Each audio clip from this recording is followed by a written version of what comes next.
दोस्तों, एक व्यक्ति था जिस पर भगवान मेहरबान हो गए। भगवान मेहरबान होकर उस व्यक्ति को अपने दर्शन दे देते हैं और भगवान ने उससे कहा, तुम्हारी आधी जिंदगी अमीरी में गुजरेगी और आधी जिंदगी गरीबी में गुजरेगी। चाहे पहले तू मुझसे गरीबी मांग ले या फिर पहले अमीरी मांग ले।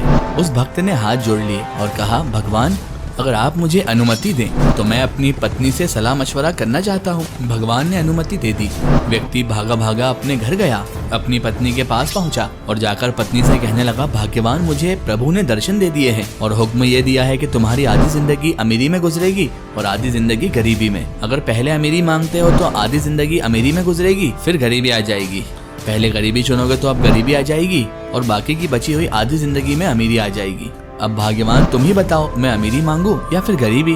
पत्नी कहने लगी, आप क्या सोचते हैं? तो वो भक्त बोला, पहले गरीबी मांग लेते हैं, आधी जिंदगी तो इसी आस में हम काट लेंगे कि आगे तो अमीर होना ही है। लेकिन अगर पहले अमीरी मांग ली तो उस ऐशो आराम की जिंदगी के बाद गरीबी की जिंदगी हमें रास नहीं आएगी। उसकी पत्नी बोली, नहीं, तुम जाओ और पहले अमीरी मांगो। व्यक्ति बोला, बड़ा मुश्किल है ऐशो आराम भोगने के बाद गरीबी की जिंदगी देखना।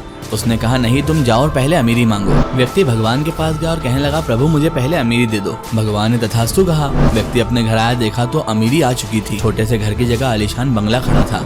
नौकर चाकर भी मौजूद थे। उसकी पत्नी जिसने उसे अमीरी मांगने के लिए भेजा था, उसकी पत्नी उससे बोली, अब तुम एक बात ध्यान रखना, जो कुछ भी अपने लिए खरीदोगे, जो कुछ भी अपने लिए करोगे, साथ ही साथ वो एक गरीब के लिए भी जरूर करना। व्यक्ति ऐसे ही करने लगा। वो अपने लिए कपड़े खरीदता तो एक गरीब के लिए भी कपड़े खरीदता, एक जोड़ी एक्स्ट्रा कपड़े लेता और किसी गरीब को दे देता। जो भी अपने लिए खाना वगैरह लेकर आता तो एक्स्ट्रा लेता और वो एक गरीब को भी खिलाता। ऐसे ही चलते चलते बहुत समय बीत गया। फिर उसे भगवान ने एक बार और दर्शन दिए तो व्यक्ति समझ गया कि अब उसके अमीरी के दिन खत्म होने के करीब है। उसने अच्छे वक्त के लिए प्रभु का धन्यवाद किया। भगवान तभी उससे बोले, तू क्या समझता है कि तेरी अमीरी आज खत्म होने वाली है? बिल्कुल नहीं, वो तो बहुत पहले ही खत्म हो चुकी है बेटा। उसके बाद भी तू अमीर है और तेरा वक्त भी अच्छा है। और बेटा, ये तेरे अमीरी के दौरान अच्छे किए हुए कर्मों का ही फल है। और उसके बाद भगवान अंतर ध्यान हो गए। निष्कर्ष, अगर व्यक्ति अपने अच्छे समय में अपने साथ साथ दूसरों का भी ख्याल रखे तो उसका बुरा वक्त मालिक कभी आने ही नहीं देता है।